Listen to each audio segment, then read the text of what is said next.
name is Sharon Constançon. I am a Chief Executive of a corporate governance business called Genius Methods, and I am a Chief Executive of ValueFin, which is a foreign exchange risk management company, and I'm Chairman of the South African Chamber of Commerce, and I am equally a committee member of the CISI International Committee.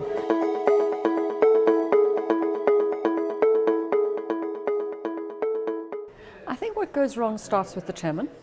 Is typically, unfortunately, chairmanship as in leading and controlling and orchestrating a meeting is where chairmen fall down. And as a result of that, the rest starts to dissipate and basically gets worse as a result of not having very, very good chairman style. So I think if that can be an area that boards were to focus on, I think you would see things going right more quickly and more easily.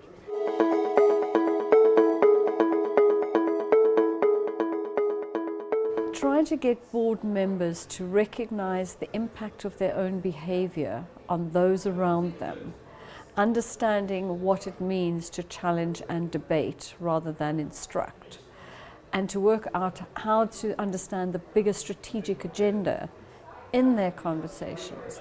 If they can do those three things, all I've done is ask them to behave a little differently, and we see a huge change in board effectiveness.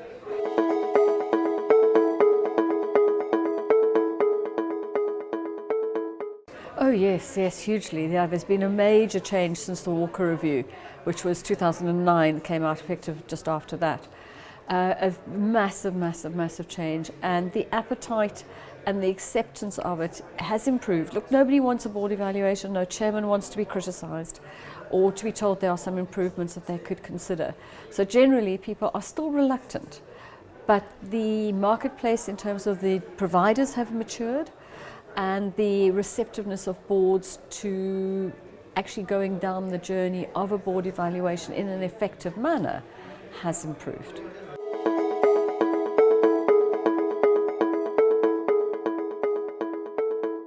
Badly is probably my first answer to that, and something that we're working a lot on trying to improve.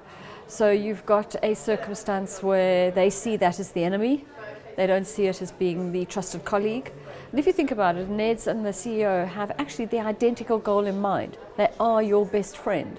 So they're a logical place to turn to. So there's a lot of work to educate CEOs to actually see in the value that the board's directors can bring. They're the cheapest resource of intelligence you could wish for.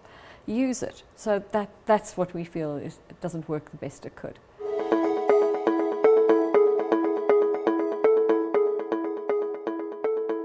I think the most important is to focus on the strategic agenda, making sure that they talk about the right things, ensure they ask for information on the right things, so that the conversation stays at a strategic level and not at an operational level.